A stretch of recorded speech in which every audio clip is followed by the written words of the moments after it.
नमस्कार। इग्नू के Facebook live page पर आप सभी का स्वागत है। आज का हमारा सेशन है assignment and project work of PGDT, PG diploma in translation. PG diploma in translation IGNOU school of translation studies का एक प्रोग्राम है जो एक एनुअल प्रोग्राम है और जिसकी काउंसलिंग आप अक्सर अपने स्टडी सेंटर्स पर लेते हैं, पर क्योंकि लॉकडाउन पीरियड के कारण हम अपने स्टूडेंट्स तक काउंसलिंग नहीं पहुंचा पा रहे हैं, इसलिए स्कूल का ये प्रयास है कि हम फेसबुक लाइव के माध्यम से और जो डिफरेंट मोड्स हमारी स्कूल की तरफ से हम कोशिश कर रहे हैं उसके माध्यम से हम अपने स्टूडेंट्स से इंटरेक्ट कर सकें। मेरे पास लगभग इससे जुड़ी बहुत सारी क्वेरीज लगातार आ रही हैं और मैं आपको फिर से बता दूं कि मैं पीजीडीटी का कोऑर्डिनेट करती हूँ doctor Harish Kumar Sethi school of translation studies and training की तरफ से डॉक्टर हरीश सेठी के साथ। तो इस प्रोग्राम को लेकर बहुत सारे सवाल हमारे पास आ रहे हैं कि असाइनमेंट और प्रोजेक्ट से रिलेटेड, उसी को लेकर और उसी की प्रॉब्लम्स को डील करने के लिए आज हमने ये सेशन बुक किया है और हम कोशिश करेंगे कि इस सेशन में हम आपकी लगभग सभी सवालों का जवाब दे सकें। पीजी डिप्लोमा इन ट्रांसलेशन 1 साल का कार्यक्रम है और 30 क्रेडिट्स का ये प्रोग्राम है जिसमें 5 मेन कोर्सेज हैं, पीजीडीटी 1, 2, 3, 4 एंड 5। पीजीडीटी 5 प्रोजेक्ट वर्क है यानी परियोजना कार्य। मैं पहले पीजीडीटी 1, 2, 3 और 4 के टाइटल्स आपके सामने पढ़ूंगी। आप देखिएगा कि जो सिलेबस आपके पास अवेलेबल है ये टाइटल्स वही हैं। और इसके साथ जो एक और सूचना जो लगातार इग्नू अपने प्लेटफॉर्म से दे रहा है कि अगर आपको स्टडी मटेरियल किन्हीं कारणों से नहीं पहुंच पा रहा है तो आप हमारा स्टडी मटेरियल इग्नू की वेबसाइट पर ई ज्ञान कोश से डाउनलोड कर सकते हैं। मैं फिर से कहूँगी, इग्नू की वेबसाइट पर ई ज्ञान कोश जो सुविधा है आप वहाँ से अपना स्टडी मटेरियल डाउनलोड कर सकते हैं। इसके अलावा इग्नू का ई कंटेंट ऐप जिससे आप अपना स्टडी मटेरियल डाउनलोड कर सकते हैं, पढ़ सकते हैं। थोड़ा मुश्किल समय है, हम सभी के लिए मुश्किल है, हम अपनी तरफ से कोशिश करते हैं, लेकिन फिर भी इस बीच में इस सिचुएशन को कोप अप करने के लिए हम जो ई ज्ञान कोश के माध्यम से अपने स्टूडेंट्स को हम चाहते हैं कि ई ज्ञान कोश के माध्यम से अपना स्टडीज़ को कंटिन्यू करें, उनका कोई नुकसान ना हो, इसलिए ई ज्ञान कोश के माध्यम से वो अपना स्टडी मटेरियल डाउनलोड कर सकते हैं। ई कंटेंट ऐप से अपना मटेरियल डाउनलोड कर सकते हैं, पीडीएफ फॉर्मेट में ये वहाँ उपलब्ध है, आप पढ़ सकते हैं। जैसा मैंने बताया कि PGDT, PG diploma in translation school of translation studies and training का एक बहुत पुराना कार्यक्रम है जो अप्लाइड ट्रांसलेशन पर बेस्ड है। डॉक्टर हरीश कुमार सेठी एंड मैं डॉक्टर ज्योति चावला, हम दोनों मिलकर इस प्रोग्राम को कोऑर्डिनेट कर रहे हैं। और जो मुद्दे हैं उन मुद्दों पर आज सीधा बात करते हुए अगर आगे बढ़े तो मैंने जैसे बताया कि 5 प्रमुख पेपर्स हैं पीजीडीटी 1 यानी कि अनुवाद, सिद्धांत और प्रविधि। दूसरा पेपर है अनुवाद का भाषिक और सामाजिक पक्ष। तीसरा है व्यवहारिक अनुवाद, विविध स्तर और क्षेत्र। चौथा है प्रशासनिक अनुवाद और 5वां है अनुवाद परियोजना। ये 5 पेपर्स हैं जो सभी 6-6 क्रेडिट्स के पेपर्स हैं।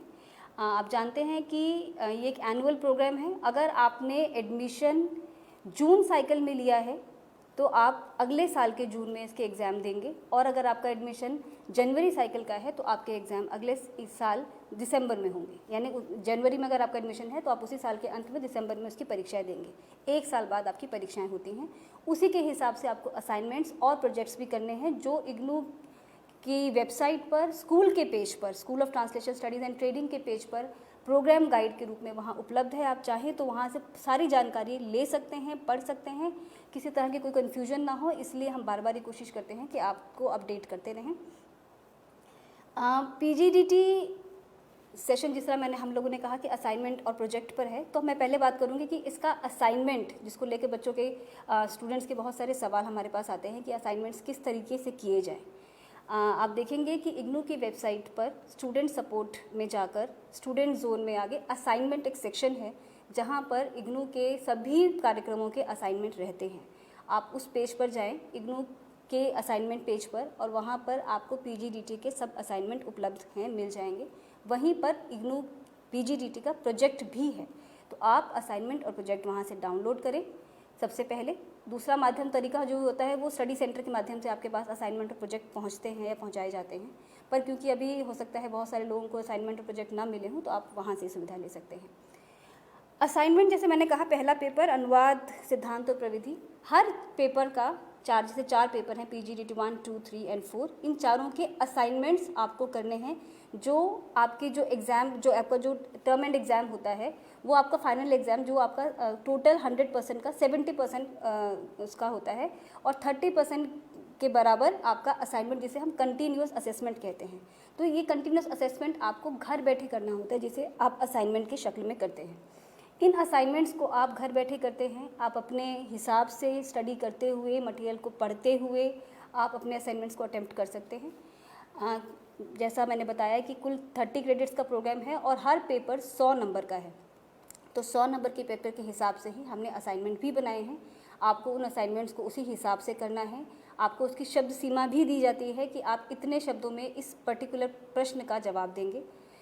पढ़ने के लिए जैसा मैंने कहा आपसे कि आपका स्टडी मटेरियल या तो प्रिंट के रूप में आप तक उपलब्ध होगा या फिर आप ई-ज्ञान कोश से इसे डाउनलोड कर सकते हैं।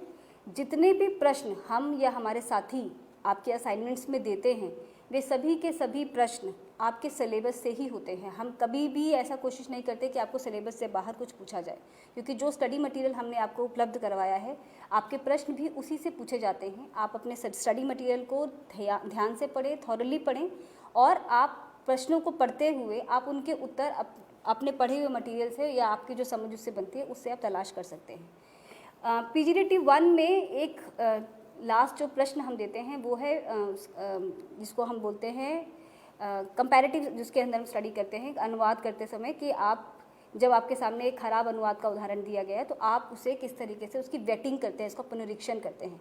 तो वो एक पुनरीक्षण वाला एक प्रश्न अंत में है जो एक प्रैक्टिकल क्वेश्चन है। उसको करते हुए हमने आपके सामने एक अंग्रेज़ी का पैसेज और एक उसका हिंदी में अनुवाद उपलब्ध करवाया है। जो हिंदी का अनुवाद है वो अंग्रेज़ी के दिए गए पैसेज के हिसाब से उसमें बहुत सारी गड़बड़ियाँ हैं। ये गड़बड़ियाँ व्याकरणिक स्तर पर हो सकती हैं, अनुवाद के स्तर पर हो सकती हैं या फिर टाइपो एरर भी हो सकते हैं। एक अनुवादक या अनुवादिका होने के नाते आपको वो प्रश्न अटेम्प्ट करते वक्त उसे दोनों ही पैराग्राफ्स को बहुत ध्यान से पढ़ना है और ध्यान से पढ़कर आपको वो डिफरेंसेस मार्क करने हैं कि कहाँ वे अंतर है, कहाँ वो कमियाँ हैं जो अनुवाद में छूटी हैं, और अनुवादक या अनुवादिका होने के नाते आप उनमें करेक्शंस करते हैं और करेक्शन करके वो आपका जो सेगमेंट है वो कंप्लीट होता है। इसी तरीके से PGDT 2, 3 और 4 में हम लोग कुछ पैसेजेस देते हैं अंग्रेज़ी से हिंदी अनुवाद करने के लिए और हिंदी से अंग्रेज़ी अनुवाद करने के लिए। पेपर नंबर 3 और 4 में हम कुछ प्रशासनिक शब्दों के अनुवाद और प्रशासनिक शब्दावली भी देते हैं, जिसकी में से अधिकांश शब्द या तो आपकी जो आपको स्टडी मटेरियल प्रोवाइड किया गया उसमें है या फिर जो प्रशासनिक शब्दावली का जो अन्य स्रोतों से जो आपको प्रशासनिक शब्दावली अवेलेबल है वहाँ से उनके हल ढूंढ सकते हैं और उन्हें आप कर सकते हैं। तो इस तरीके से आपके जो असाइनमेंट हैं, जैसा मैंने कहा, वो आपके सिलेबस का ही हिस्सा हैं, वो कहीं से भी आपसे उससे बाहर से नहीं पूछा जाता है उसका। लेकिन सबसे बड़ा फ़ायदा ये है कि वो आपके टोटल रिज़ल्ट का, आपके 100% जो पेपर होता है उसका 30% उसकी जो वेटेज होती है। अगर आप ये 30% वेटेज घर बैठे अपने असाइनमेंट के माध्यम से अगर आप सही तरीके से आप उसमें मार्क्स गेन कर ले तो आपके फाइनल के रिज़ल्ट पर उसका काफ़ी प्रभाव पड़ता है और आपको एक तरह से कह सकते हैं कि आपके रिजल्ट्स इंप्रूव करने में उसकी बहुत मदद मिलती है। तो मेरी अपने PGDT के स्टूडेंट से ये गुजारिश है, ये अनुरोध है कि वो असाइनमेंट करते समय बहुत सावधानी बरतें, बहुत ध्यान से उन्हें पढ़ें, थॉरली पढ़ें। जो हमारी प्रोग्राम गाइड है उसमें भी हमने अपने तरफ से इंस्ट्रक्शन देने की कोशिश की है कि आपको किस तरह असाइनमेंट करने हैं, किस तरह ये असाइनमेंट सबमिट करने हैं। असाइनमेंट सबमिट करने को भी लेकर भी बहुत सारे सवाल आते हैं। असाइनमेंट आपको अपने स्टडी सेंटर पर सबमिट करने होते हैं। आपको असाइनमेंट के लिए और आपका जो प्रोजेक्ट है वो इग्नू हेडक्वार्टर में स्टूडेंट इवैल्यूएशन डिवीजन में आता है। तो ये 2 अलग अलग सेगमेंट हैं, project student evaluation division headquarter IGNOU, और आपके जो असाइनमेंट जिसे हम सत्रीय कार्य कहते हैं हिंदी में, वो आपके अपने स्टडी सेंटर पर जमा होता है। आपके अपने काउंसलर्स उसे चेक करते हैं। तो ये असाइनमेंट और प्रोजेक्ट को लेकर जो जिस तरह के सवाल मुझे और मेरे कलीग को अक्सर सुनने को मिलते हैं, ये सवाल जिस तरह की समस्याएं हम झेलते हैं, उसको लेकर हमारी कोशिश थी कि हम फेसबुक लाइव के माध्यम से आप तक उन सवालों का जवाब पहुंचा सकें। और मैं जानती हूं कि बहुत सारी समस्याएं, बहुत सारे लोग वर्किंग हैं, हमारे बहुत सारे स्टूडेंट्स नौकरी करते हैं, तो उन्हें बहुत सारी दिक्कतें भी आती हैं। इसीलिए हम कोशिश करते हैं कि हम लार्जर प्लेटफॉर्म से इस तरह के सवालों को एड्रेस कर सकें। दूसरा जो मेजर कंपोनेंट है PGDT का, वो है उसका PGDT 5 यानी प्रोजेक्ट वर्क। जैसे मैंने पहले ही कहा, PG diploma in translation applied translation based एक कार्यक्रम है, 1 साल का डिप्लोमा कार्यक्रम है, जिसमें पूरा इसका फोकस, इसका ओनस थ्योरी पर ना होकर प्रैक्टिकल कंपोनेंट पर है। आप देखेंगे कि जो इसका स्टडी मटेरियल है, जो आपके पास जो SLMs आते हैं, जो आप या आप किसी माध्यम से उसको देखते हैं, तो उसमें जो उसका बड़ा हिस्सा है वो व्यवहारिक पक्ष उसमें बहुत ज़्यादा है। व्यवहारिक पक्ष देने का कारण यही है कि पीजी डिप्लोमा का जो उद्देश्य होता है वो होता है स्किल बेस्ड ट्रांसलेटर्स का निर्माण करना या नए अच्छे ट्रांसलेटर्स को अच्छी ट्रेनिंग देना और अच्छे ट्रांसलेटर उपलब्ध करवाना। हम जानते हैं कि विभिन्न सेक्टर्स में, जैसे मैंने पिछले सेशन में आपसे बात की थी कि अलग अलग सेक्टर्स में ट्रांसलेटर्स की ज़रूरत पड़ती है। इन विभिन्न सेक्टर्स में जिस ट्रांसलेशंस की या ट्रांसलेटर्स की ज़रूरत पड़ती है उसका एक तरह से आप कह सकते हैं कि पीजी डिप्लोमा इन ट्रांसलेशन एक ट्रेनिंग प्लेटफॉर्म है, एक ऐसा प्लेटफॉर्म जहाँ पर आप ट्रांसलेशन के बेसिक्स जानने के साथ साथ उसके प्रैक्टिकल कंपोनेंट पर ज़्यादा बात करते हैं। आप स्टडी मटेरियल से लेकर असाइनमेंट और प्रोजेक्ट सभी में आप देखेंगे कि हमारा जो मेजर फोकस है वो उसके प्रैक्टिकल कंपोनेंट पर है, यानी बहुत सारी एक्सरसाइज के माध्यम से, बहुत सारे अभ्यास कार्यों के माध्यम से हम चाहते हैं कि हमारे शिक्षार्थियों को, हमारे लर्नर्स को एक तरह से हैंड्स ऑन एक्सपीरियंस मिले और वो खुद अनुवाद करके ये जान पाएँ कि एक अनुवादक या अनुवादिका को किसी भी पाठ का अनुवाद करते समय किस किस तरह की समस्याएं आती हैं और उन समस्याओं से वो किस तरह जूझते हैं। आप देखेंगे कि जो पेपर नंबर 3 है वो व्यवहारिक अनुवाद है, यानी कि हम अनुवाद के जो व्यवहारिक पक्ष है उन पर हमने अलग अलग क्षेत्रों की बात की है। और उसी तरह जो पेपर नंबर 4 है प्रशासनिक अनुवाद, उसमें हमारा फोकस प्रशासनिक अनुवाद पर है, यानी कि कार्यालयीय अनुवादों पर। तो इस तरीके से कोशिश है कि आप 1 साल का डिप्लोमा करने के बाद जब आप लार्जर सोसाइटी में जाएं तो एक ट्रांसलेटर होने के नाते, चाहे वो फ्रीलांसर ट्रांसलेटर हो या किसी आप सेक्टर में, प्राइवेट या गवर्नमेंट किसी सेक्टर में आप एक ट्रांसलेटर के रूप में नौकरी करें, आप बेहतर स्किल्स के साथ जाएं, आपके पास वो समझदारी हो कि कोई पाठ जब आपके सामने आता है तो अनुवादक की सबसे पहले भूमिका क्या होती है, किस तरह उसे सबसे पहले पढ़ना चाहिए या उसका अनुवाद करना चाहिए। इसी सारे पक्षों को ध्यान में रखते हुए, इन्हीं सारे पक्षों को ध्यान में रखते हुए पीजी डिप्लोमा इन ट्रांसलेशन का जो प्रोजेक्ट वर्क है, जो एक कह सकते हैं कि स्टैंड अलोन 6 क्रेडिट का जो एक प्रोजेक्ट वर्क है वो पूरी तरह से इसी एक्सरसाइज को ध्यान में रखकर बनाया गया है। उसके साथ हमने पिछले कुछ सालों में एक नया जो कंपोनेंट जोड़ा है वो है उसमें टिप्पणी लेखन, यानी कि ट्रांसलेटर्स नोट। आप देखेंगे, अगर आप लोगों ने प्रोजेक्ट वर्क करना स्टार्ट कर दिया हो या आप अभी देख रहे हो तो आप अपने टेक्स्ट को पहले देखें कि जो आपको पीजीडीटी प्रोजेक्ट, जो आपको टेक्स्ट स्कूल के तरफ से अवेलेबल करवाया जाता है, उपलब्ध करवाया जाता है, वो किस तरह का टेक्स्ट होता है। आप पीजीडीटी 1 से लेकर पीजीडीटी 4 तक अनुवाद के विविध क्षेत्रों की बात करते हैं, विविध क्षेत्रों में अनुवाद की समस्याओं की बात करते हैं, उसकी प्रक्रिया की बात करते हैं, किस तरह अनुवाद किया जाता है और उसकी व्यवहारिक जो अभ्यास कार्य है उसके माध्यम से आप वो एक तरह का कौशल अपने अंदर निर्मित करते हैं, या कह सकते हैं कि छोटे छोटे माध्यम से, छोटे छोटे प्रयासों से अनुवादक या अनुवादिका के निर्माण में ये छोटे छोटे जो प्रयास हैं वो अपनी भूमिका अदा करते हैं। पर ये जो, और इसका असेसमेंट आप जानते हैं कि हम असेसमेंट के माध्यम से या एग्ज़ाम के माध्यम से, जो परीक्षाएं आपकी होती हैं उसके माध्यम से हम लेते रहते हैं। पर जो पीजीडीटी 5 है, जो एक तरह से कहा जाए कि फुली डेडिकेटेड एक 6 क्रेडिट का एक प्रैक्टिकल कंपोनेंट है, उसका जो पर्पस है, उसका जो उद्देश्य है वो ये है कि आप अनुवाद के माध्यम से आप जितना आपने पढ़ा पिछले 4 पेपर्स में, असेसमेंट में या विभिन्न माध्यमों से, उसका एक तरह से पूरा एक हैंड्स ऑन एक्सपीरियंस, एक पूरा अनुभव एक विद्यार्थी होने के नाते आपको हो सके। तो पीजीडीटी 5 का जो हमारा जो कॉम्पोजिशन है, हमारी कोशिश ये रहती है कि हम उसे बहुत मोनोटनस ना बनाएं। मोनोटनस यानी कि हम कोशिश करते हैं कि जो टेक्स्ट आपको उसमें प्रोवाइड किया जाता है वो टेक्स्ट में वैरायटी हो, क्योंकि जैसा कि मैंने पिछले सत्र में भी बात किया, अनुवाद की प्रासंगिकता वाले सत्र में, कि किसी भी व्यक्ति में, और हम खासतौर पे अनुवादिका के संदर्भ में अगर बात करें तो उसमें अलग अलग स्किल्स होते हैं।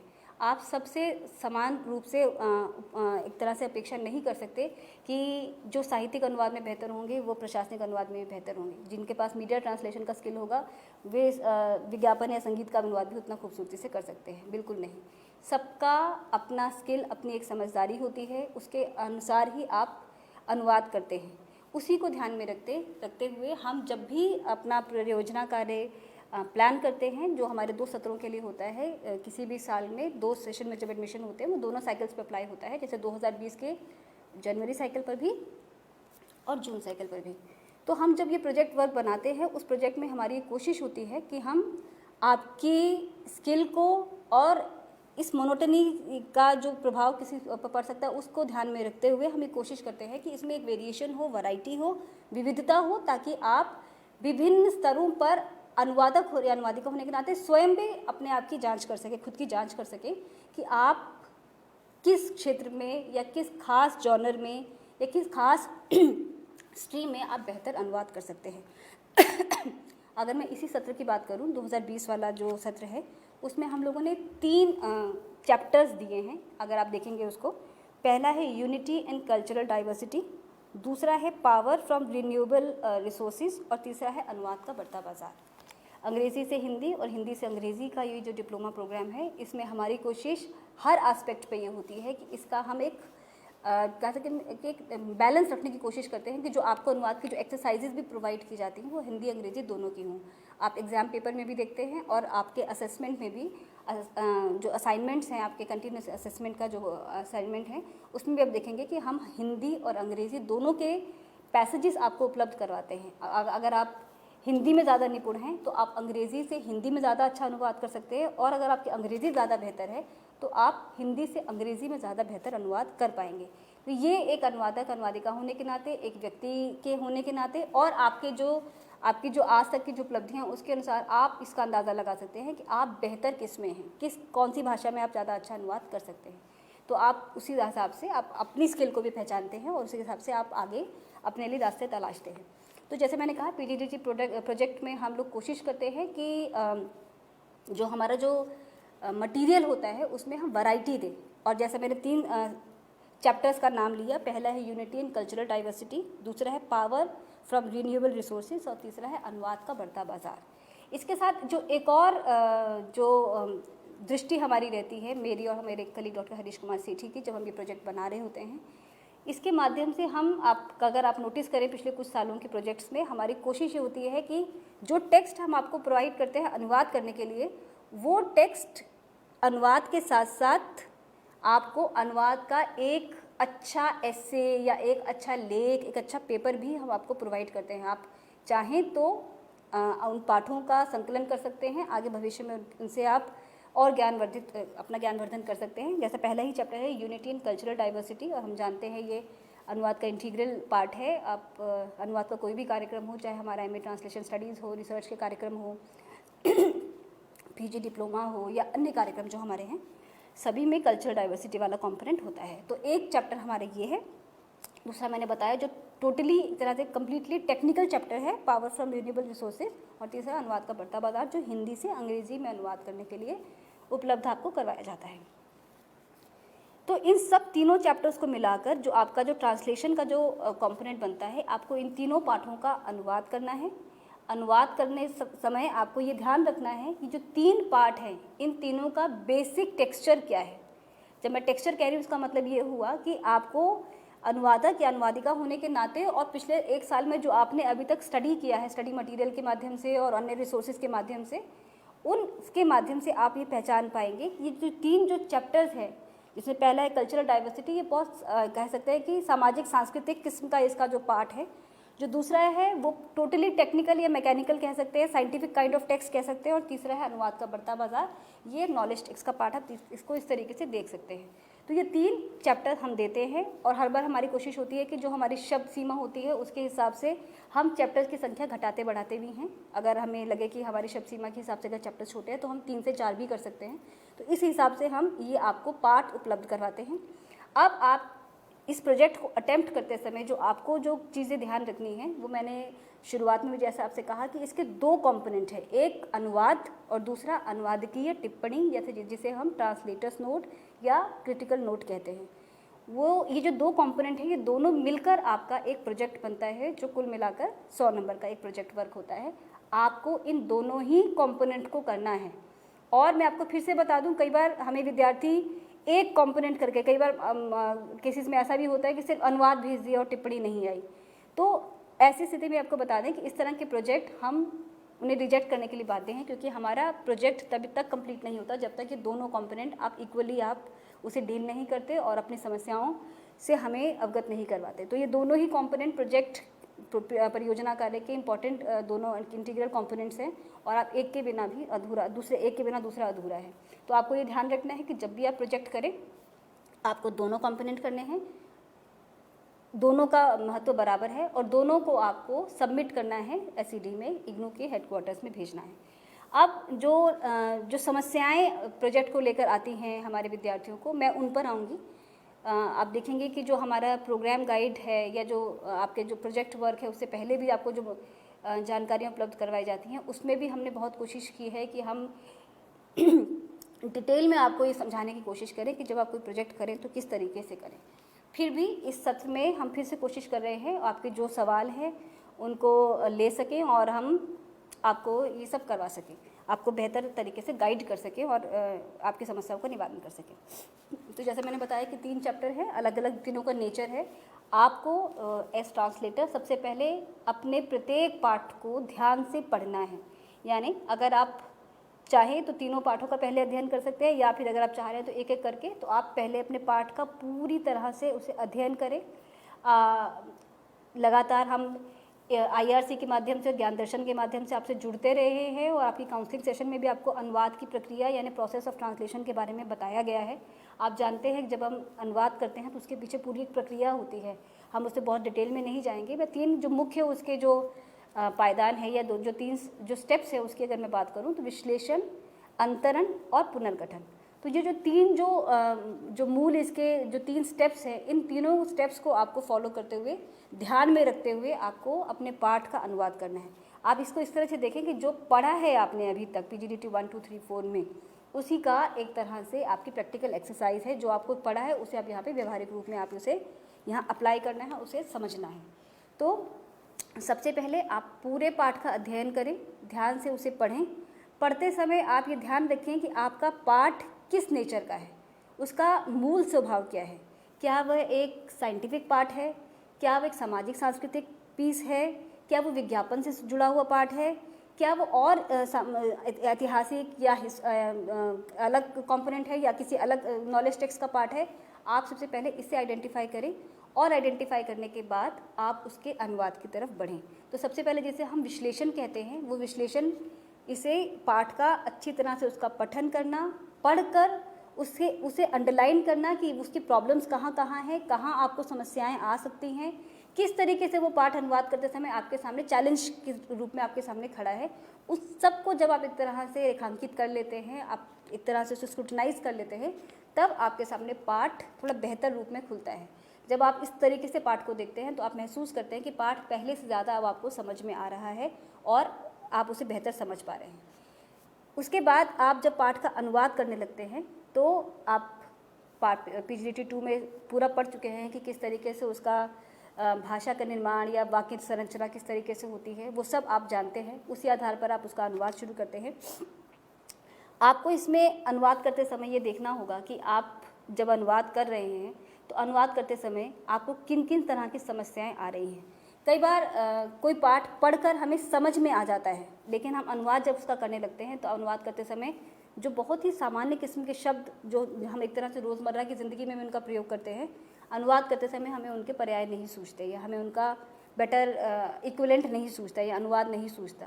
तो मेरी आपसे एक तरह से कह सकते हैं एक सलाह है कि आप अनुवाद करते समय जो सामान्य से लगने वाले शब्द हैं उनका भी अगर आप क्रॉस चेक करने के लिए डिक्शनरी में उनको देखें तो उसमें कोई हर्ज नहीं होगा। आप अनुवाद करते समय अपनी डिक्शनरीज़ का ज़रूर प्रयोग करें। और डिक्शनरीज़ का जब आप प्रयोग कर रहे हैं तो मैं आपको फिर से बता दूं, अपने सिलेबस के दौरान कोश निर्माण और कोशों के प्रकार के वाले चैप्टर में सब कुछ डिटेल से पढ़ा है कि कितने प्रकार के कोश होते हैं, विभिन्न प्रकार के कोशों की क्या भूमिका होती है। डिक्शनरी तो हम सभी के घर में उपलब्ध हो सकती है, लेकिन कई बार हमें डिक्शनरी के अलावा हमें थिसॉरस की ज़रूरत पड़ती है, कभी हमें इंसाइक्लोपीडियाज़ की ज़रूरत पड़ती है, कई बार हमें अन्य तरह के सपोर्ट की ज़रूरत पड़ती है जो हम एक पाठ के अनुवाद के दौरान हम महसूस करते हैं।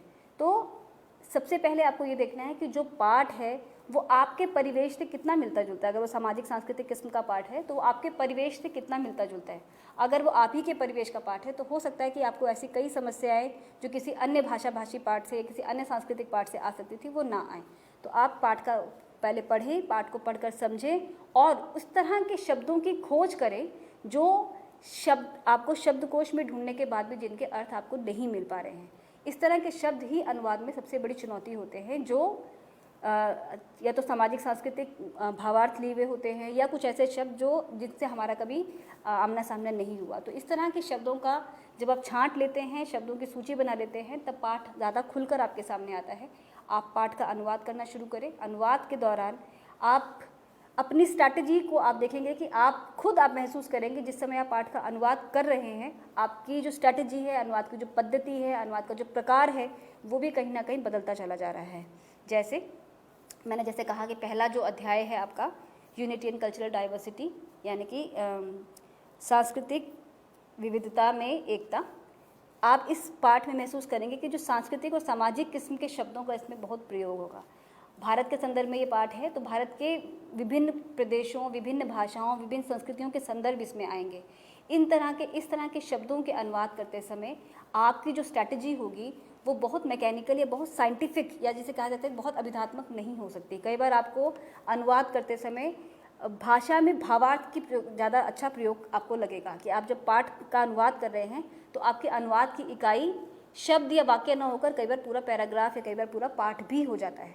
तो आपको ये देखना होगा कि आपका पाठ किस तरीके से है, उसमें कितनी रुकावटें एक ट्रांसलेटर होने के नाते आपको महसूस होती हैं, कितने फ्लो में वो चलता है, कहाँ कहाँ वो आपको अड़चने पैदा करता है। ये सारे आयाम पढ़ते हुए आप उस पाठ का अनुवाद करने लगते हैं।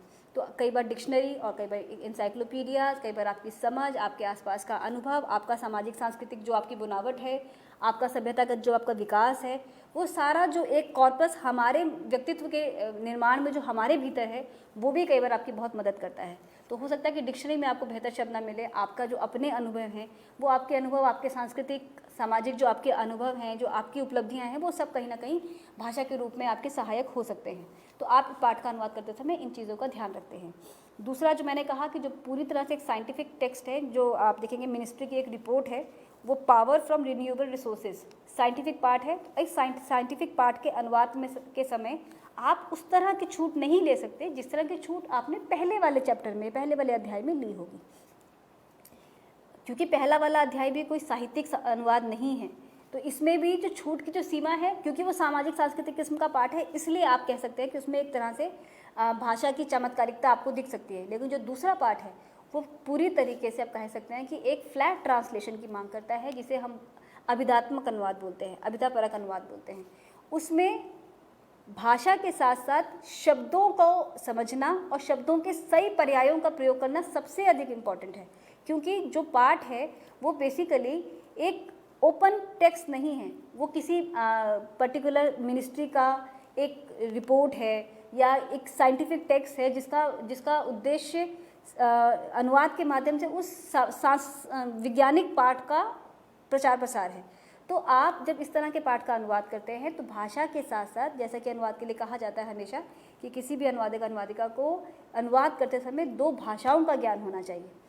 ऐसे पाठ में 2 भाषाओं के साथ साथ आपको पर्टिकुलर जिस जॉनर का या जिस स्ट्रीम का आप अनुवाद कर रहे हैं उसकी बेसिक समझ भी होनी चाहिए। लेकिन क्योंकि आप उभरते हुए ट्रांसलेटर्स हैं, स्टूडेंट्स हैं, लर्नर्स हैं, आप अभी डिप्लोमा कर रहे हैं, तो आपके सामने ये तीनों तरह के पाठ एक तरह का आपके सामने एक स्पेसिमेन है, जिससे आप ये महसूस कर सकते हैं कि आप अनुवादक होने के नाते आपको खुद एहसास होगा कि हर तरह के पाठ के साथ आपकी जो अनुवाद की पद्धतियाँ हैं, आपके जो शब्द प्रयोग हैं, आपकी जो शब्दावली है, आपके जो डिक्शनरीज़ हैं, वो भी बदल जाती हैं। तो जब हम साइंटिफिक किस्म का पाठ का अनुवाद करते हैं तो डिक्शनरी के साथ साथ हमें ग्लॉसरीज़ की ज़रूरत पड़ती है।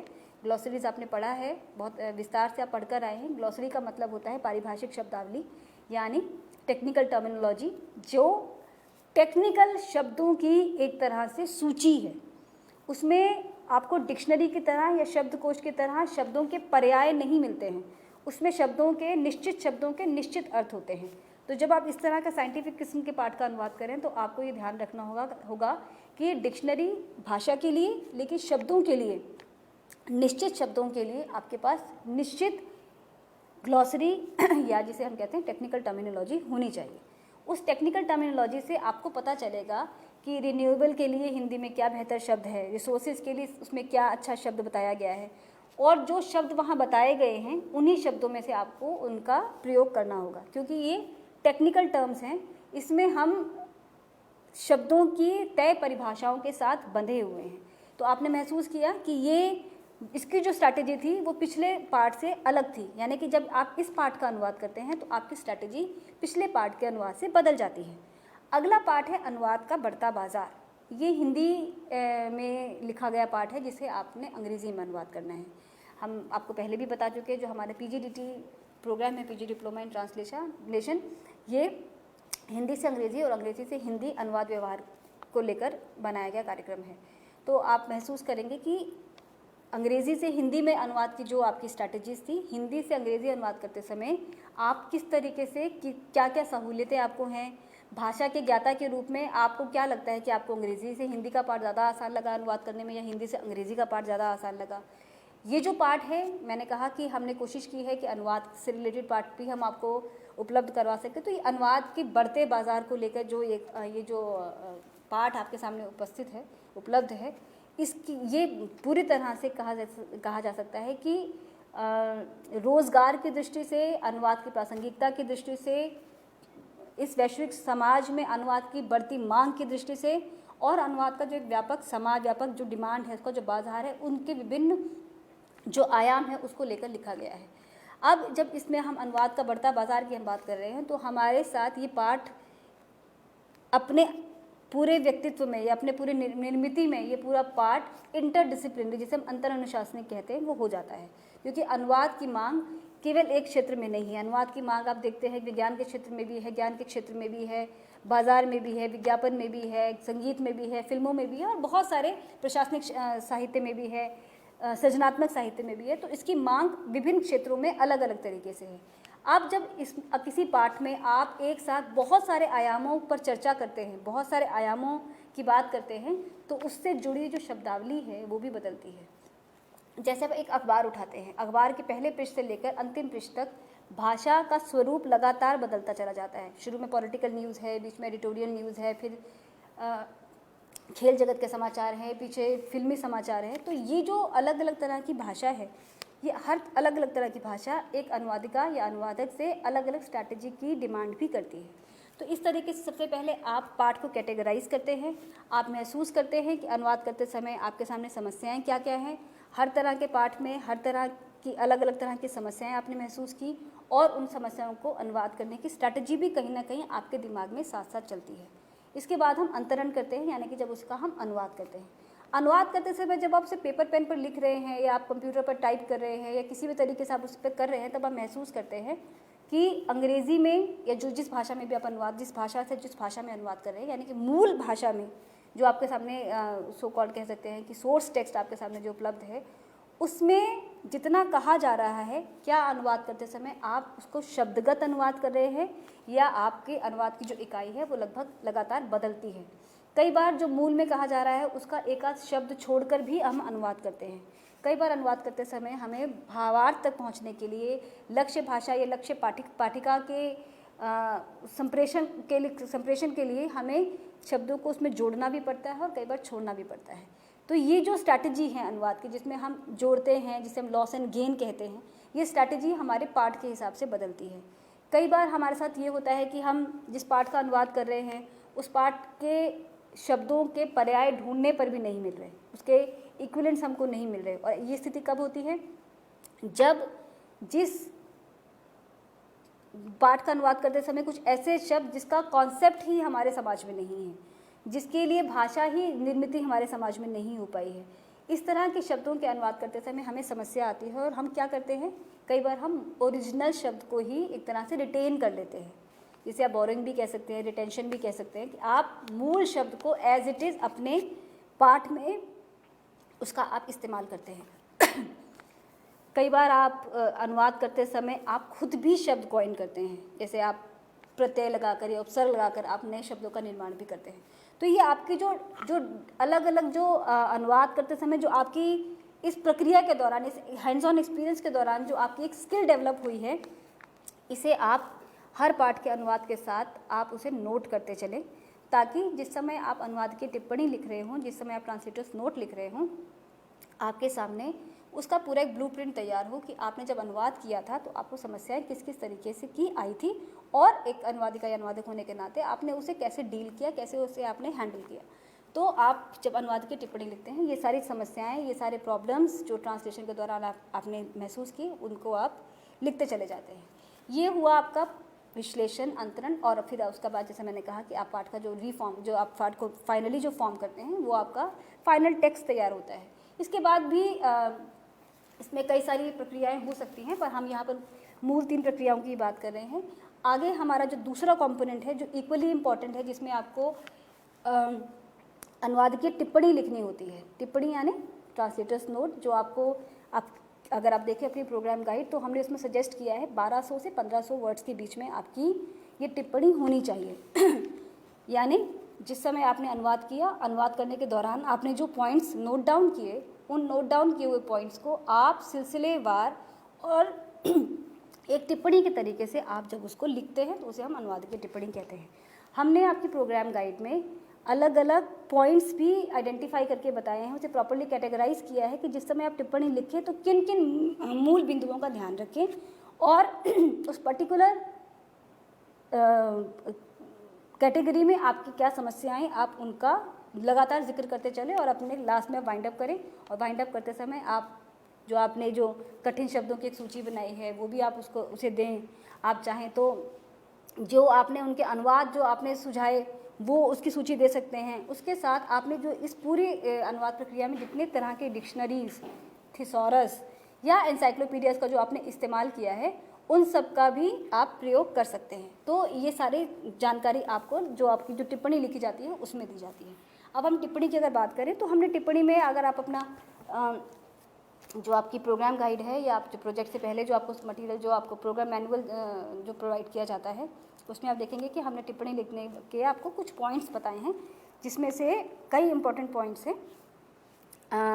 आपने कौन कौन सी स्ट्रैटेजीज अप्लाई की, आपने कौन कौन से उपकरणों का यानी टूल्स का इस्तेमाल किया, आपको अनुवाद करते समय सांस्कृतिक और टेक्निकल कौन कौन सी समस्याएं आई, और भाषा और पाठ के जो आपके पास आपको जो चुनौतियां जो आपने महसूस की, वो क्या क्या थी, और आपने उनका क्या सोल्यूशन निकाला। तो ये कुछ एक जो पॉइंट्स हैं जिसे आप टिप्पणी लिखते समय आप उसको विस्तार में लिखेंगे। और आपको मैंने जैसे कहा कि 1200 से 1500 शब्दों के बीच की आपकी ये टिप्पणी होती है। आपको टिप्पणी लिखते समय इन सारे बिंदुओं को डील करना है। कई बार अनुवाद की टिप्पणी लिखते समय स्टूडेंट्स इससे पहले जो पूरी जो हमने जो एक प्रोग्राम गाइड आपको प्रोवाइड की है, या जो प्रोजेक्ट गाइड जो आपको प्रोवाइड की गई है, उसे ध्यान से नहीं पढ़ते हैं। आप जो टिप्पणी लिखते हैं, कई बार 1 पेज की टिप्पणी लिखकर भेज देते हैं कि ये शब्द थे जिनका हमने ये अनुवाद किया, या ये शब्दकोश थे।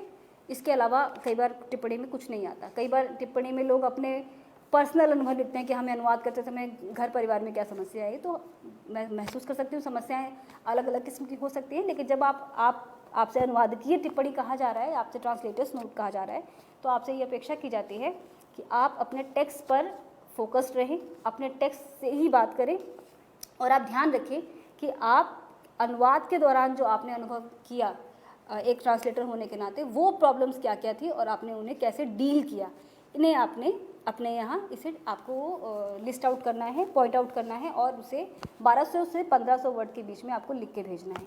एक इस पर हम चर्चा करें, एक और जो महत्वपूर्ण बिंदु मेरे दिमाग में बार बार आ रहा है, वो ये कि कई बार स्टूडेंट्स हमें फ़ोन करते हैं कि कोई उन्हें प्रोजेक्ट गाइड नहीं मिल रहा है। प्रोजेक्ट गाइड पीजीडीटी ट्रांसलेशन प्रोजेक्ट में नहीं चाहिए। हमें किसी प्रोजेक्ट गाइड की सिग्नेचर या स्टैम्प की ज़रूरत नहीं है। वो प्रोजेक्ट आपको खुद करना है। उसके साथ आपको एक डिस्क्लेमर, एक डिक्लेरेशन शुरू में लगाना होता है कि ये प्रोजेक्ट आपने खुद किया है और इसमें किसी तरह की नकल या किसी तरह की कॉपी नहीं है। अगर आपका प्रोजेक्ट खुद किया हुआ नहीं है, ओरिजिनल नहीं है, तो माफ़ कीजिएगा, हम ऐसे प्रोजेक्ट को, हम या हमारे जो एग्जामिनर्स हैं, वो उसे खारिज करते हैं। इसलिए बहुत ज़रूरी है कि आप प्रोजेक्ट खुद करें। आपकी गलतियाँ ही आपका लेसन है। आप अनुवाद करने वक्त जो आप गलतियाँ करते हैं, वही आपका एक तरह से पाठ है जिसके से आप सीखते हैं। तो गलतियाँ करने की छूट है, लेकिन नकल की छूट आपको नहीं है। आप कोशिश करें कि प्रोजेक्ट खुद करें। आपके जो कच्चे अनुभव हैं, वही आपको बेहतर अनुवादक या अनुवादिका बनने में आपकी महत्वपूर्ण भूमिका निभाएंगे। तो आप बिना किसी डर, बिना किसी झिझक के अपना प्रोजेक्ट खुद करें, अच्छे से करें, अपना जो प्रॉब्लम्स है उसे आप कैसे डील करते हैं उसे आप अपनी टिप्पणी में लिखें। हम टीचर्स होने के नाते, काउंसलर्स होने के नाते या आपके प्रोग्राम कोऑर्डिनेटर होने के नाते हम जब इन समस्याओं को पढ़ते हैं तो महसूस करते हैं कि आप वास्तव में बेहतर अनुवादक की ओर बढ़ रहे हैं और आप काम कर रहे हैं। तो आपसे अनुरोध है कि आप अपना अनुवाद कार्य करते समय इन सब चीज़ों का ध्यान रखें। और ये सब एक तरह से आपके अलग अलग कह सकते हैं कि सोपान है जो आपको बेहतर अनुवादक बनाने में भूमिका निभाते हैं। दूसरी जो महत्वपूर्ण सूचना वो ये है कि जो भी परियोजना कार्य आप करते हैं, जिस साल आप अपना परियोजना या जिस साल आप अपना असाइनमेंट सबमिट कर रहे हैं, उसी साल का असाइनमेंट और प्रोजेक्ट आपको करना है, जो हर साल हम अपनी वेबसाइट पर अपलोड करते हैं। आप अपने असाइनमेंट प्रोजेक्ट वहाँ से डाउनलोड कर सकते हैं, या अगर आपने 2018 में एडमिशन लिया है और 20 में प्रोजेक्ट सबमिट कर रहे हैं तो आपसे अनुरोध है कि आप 2020 का प्रोजेक्ट करें, ना कि 2018 का। तो ये कुछ महत्वपूर्ण सूचनाएं थी इस प्रोग्राम से जुड़ी हुई। अब हम जो ट्रांसलेटर्स नोट है, मैं उसकी, जैसे मैंने बात किया, मैं उसी पर थोड़ा सा और विस्तार दूंगी। जैसे मैंने कहा कि सभी प्रकार के पाठ का जो प्रकृति है, जो उसकी निर्मित है, जो उसका टेक्सचर है, वो अलग अलग है। आपके सामने इस बार हमने 3 अलग तरह के पाठ दिए हैं। हो सकता है अगली बार हम अब जो पाठ दें वो थोड़ा और अलग किस्म का हो, उसमें विज्ञापन से जुड़ा पाठ हो, या बाजार से जुड़ा पाठ हो, या वैज्ञानिक किस्म का और किसी और स्ट्रीम का पाठ हो। तो ये पाठ आपको जो पढ़ाया गया, जो सिखाया गया है, उसी के कैटेगरीज या उसी के दायरे के अंदर से आते हैं। अब इनके अनुवाद की जो स्ट्रैटेजीज़ हैं, वो स्ट्रैटेजी, जैसा हम पीछे पाठ के दौरान भी हम चर्चा करते रहे, वो स्ट्रैटेजीज़ आपके पाठ की ज़रूरत के हिसाब से बदलती हैं। ये स्ट्रैटेजीज़ हो सकता है कि आप पाठ का अनुवाद करते समय कहीं कहीं आपको लगे कि शाब्दिक अनुवाद ही उचित होगा। कई बार पाठ की अनुवाद की इकाई बदलती है। कई बार आपको लगता है कि शब्द ही इकाई हो सकती है, वो भी हो सकता है, लेकिन इसकी पाठ के दौरान आपको इसकी पहचान करना बहुत ज़रूरी है। कई बार आपको लग सकता है कि एक वाक्य का अनुवाद किया जाए, या कई बार आपको लगता है कि पूरे पाठ को समझकर उसका भावार्थ किया जाए, तो भावानुवाद किया जाए। तो ये अलग अलग जो स्ट्रैटेजीज़ हैं ट्रांसलेशन की, वो अलग अलग किस्म के पाठ पर अप्लाई होती हैं। तो आपको पाठ की जो पूरा जो उसका टेक्सचर है, उसका जो स्ट्रीम है, उसका जो डिसिप्लिन है, उसको पहचानते हुए उसका अनुवाद करना है। और अनुवाद करते साथ साथ आपको उनकी टिप्पणियों को नोट डाउन करते चलना है। आपको लिखते समय ये ध्यान रखना है कि आप सबसे पहले एक पैराग्राफ में अपने पाठ के बारे में बताएं कि ये किस तरीके का पाठ है। फिर आपने जो समस्याएं इस पाठ के दौरान जो महसूस की, उसे आप कैटेगरी वाइज बताते चले कि वो समस्याएं क्या क्या हैं। जैसे पहले हमने कहा कि आपने कौन कौन सी पद्धतियाँ अपनाई अनुवाद करते समय। ये पद्धतियाँ, जैसे मैंने बताया, कि पाठ की जो निर्मित है उसके आधार पर बदलती हैं। उसके अलावा जो दूसरा जो महत्वपूर्ण जो पॉइंट है वो है कि आपने कौन से उपकरणों का इस्तेमाल किया। अनुवाद के उपकरण, रूल्स ऑफ ट्रांसलेशन आपने पढ़ा है पीजीडीटी के सिलेबस के दौरान। आप जब अध्ययन कर रहे थे तो आपने इसके बारे में विस्तार से पढ़ा है। अलग अलग टूल्स हैं और अब बदलते समय के साथ ये टूल्स भी विकसित हो रहे हैं। आपके पास जो प्रिंटेड डिक्शनरीज, थिसॉरस या इंसाइक्लोपीडियाज़ हैं, उसके अलावा आपके पास कंप्यूटराइज भी बहुत सारी डिक्शनरीज और इंसाइक्लोपीडियाज़ हैं। और उसके अलावा जो कई बार स्टूडेंट क्या करते हैं कि मशीनी अनुवाद करके हमें भेज देते हैं। मशीनी अनुवाद आपको नहीं करना है, आपको खुद स्वयं अपने पाठ का ट्रांसलेशन करना है। तो ये डिफरेंट टूल्स हैं जिनकी आप मदद ले सकते हैं किसी पर्टिकुलर सिचुएशन में। अगर लगता है कि आपसे अनुवाद नहीं हो पा रहा है, कोई शब्द आपको नहीं सूझ रहा है, तो आप उन शब्दों की सहायता लेने के लिए अलग अलग तरह के कोशों का, अलग अलग तरह के उपकरणों का प्रयोग करते हैं। और अपनी जो टिप्पणी है, जो आपका ट्रांसलेटर्स नोट है, उसमें आप क्लियरली मेंशन करते हैं कि आपने ये कोशों का इस्तेमाल किया, इस तरह के शब्दों की चुनौतियाँ आपके सामने आई थी। कई बार हम जब मुहावरे और लोकोक्तियों को जो संदर्भ आता है, जैसे मैंने कहा पहला ही पाठ है, या मान लीजिए विज्ञापन का साहित्य आपके सामने है, या साहित्यिक अनुवाद आपके सामने आता है, तो उसमें मुहावरे और लोकोक्तियों के जो टेक्स्ट होता है वो हमारे सामने एक अनुवादक अनुवादिका होने के नाते बहुत बड़ी चुनौती के रूप में होता है। क्योंकि किसी भी समाज के जो मुहावरे और लोकोक्तियाँ हैं, या जो उसके सामाजिक सांस्कृतिक प्रयुक्तियाँ हैं, वो उस समाज की अपनी बुनावट, उसकी अपनी निर्मित, अपनी एक तरह से कहें संरचना के बीच से उपजती हैं। तो आप ये अगर हिंदी का कोई मुहावरा है तो उसका आप अंग्रेज़ी में इक्विवेलेंट ढूंढें और मिल जाए, ज़रूरी नहीं है।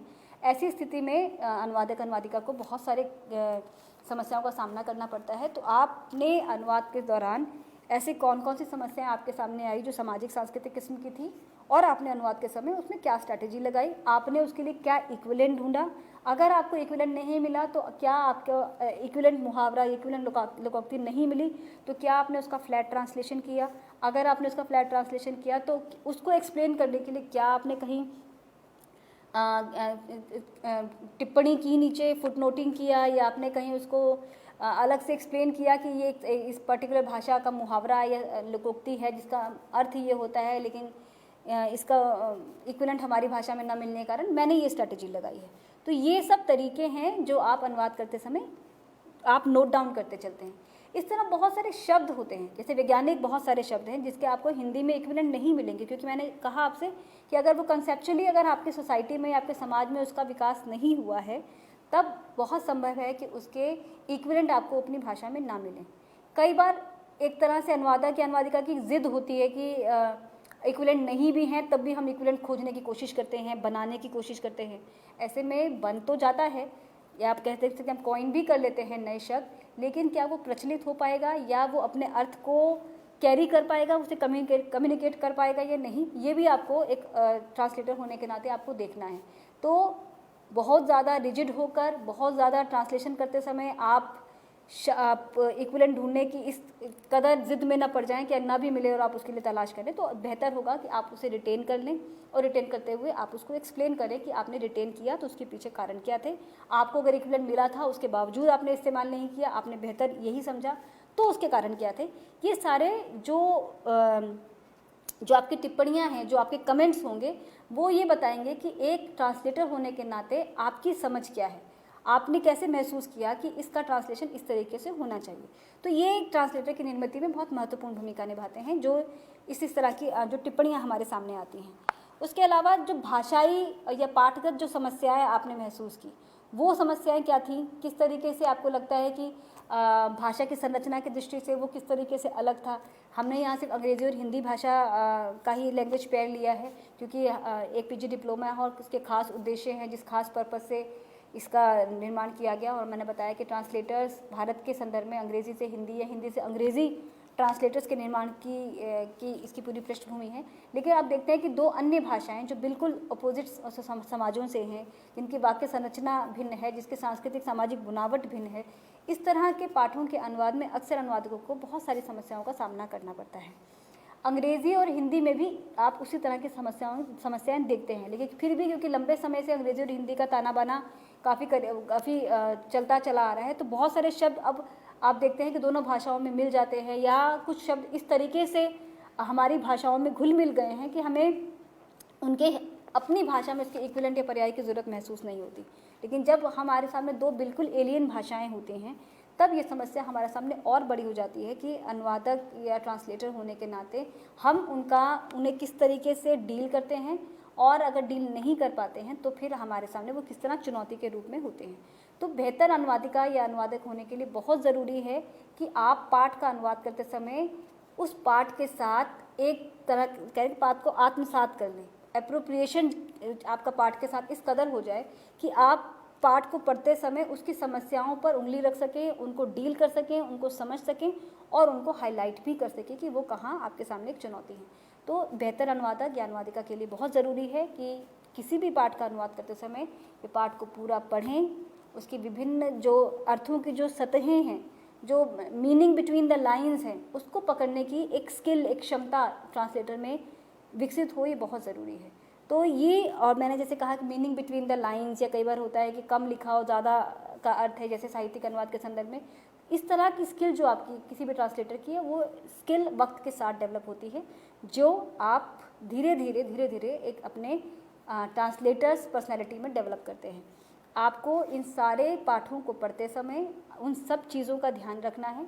उन सब चीज़ों का न केवल ध्यान रखना है, बल्कि ट्रांसलेटर्स नोट में उसे एक्सप्लेन करना है, और एक्सप्लेन करने के साथ साथ आपने क्या स्ट्रैटेजी अपनाई उसके अनुवाद में, उसे भी ज़रूर लिखना है।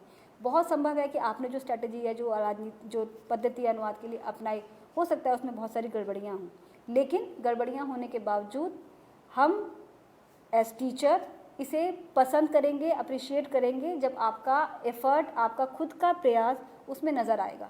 तो ये बहुत ज़रूरी है कि आप अपने पाठ को ध्यान से पढ़ें, उसका अनुवाद करें, और अनुवाद की जो आपकी जो पूरी कहा अनुवाद की जो करने की जो पूरी जो एक्सरसाइज है, जो पूरी प्रक्रिया है, वो आपके असेसमेंट, जो इंटरनल असेसमेंट के जो आपको जो पैसेजेस दिए जाते हैं या जो आपके एग्ज़ाम में जो पैसेजेस आते हैं वो सब पर अप्लाई होता है।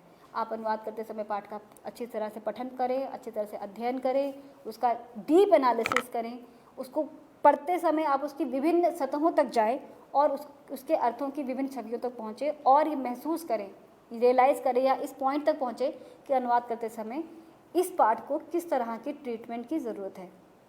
मेरे हिसाब से ये अलग अलग स्ट्रैटेजीज पाठ के अनुसार बदलती हैं और आपको उसके हिसाब से ही अपने पाठ का अनुवाद करना होता है।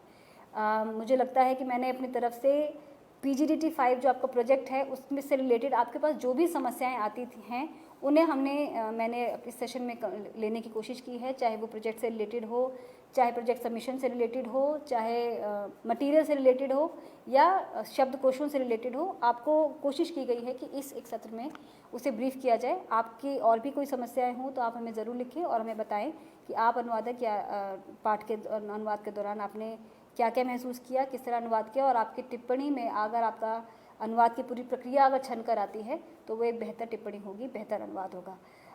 आज के इस सत्र के लिए मुझे लगता है इतना काफ़ी है। फिर किसी नए सत्र में फिर से मिलेंगे एक नए विषय, एक नई समस्या के साथ। नमस्कार।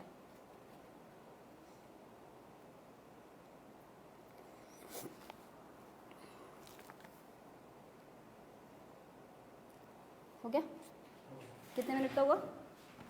कितने मिनट का हुआ?